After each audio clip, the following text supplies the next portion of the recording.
Remember Bartleby the Scrivener? You should. You were supposed to read about him in high school.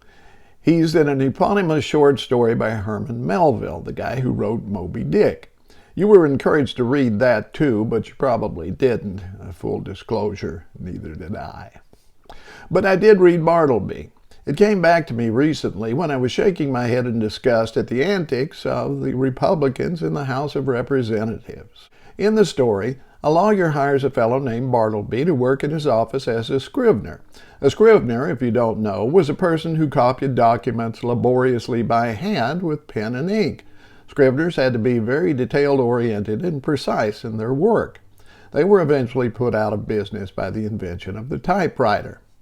In any case, Bartleby is a good employee at first, but one day he just stops working, saying simply, "I prefer not to." His employer, a patient and compassionate man, puts up with this for a while, even when he finds out Bartleby is actually living in the office. But he finally throws up his hands and fires the guy, who eventually goes to prison and starves himself to death. What we now have on the Republican side of the aisle in the House of Representatives is a whole bunch of Bartlebys.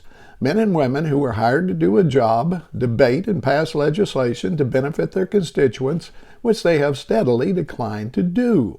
They rejected out of hand a bipartisan border bill, crafted by the Senate, that addresses every concern they've been mouthing for years. Now they're refusing to pass a vital aid bill for Israel and Ukraine because it doesn't address the border problem like the bill they just rejected.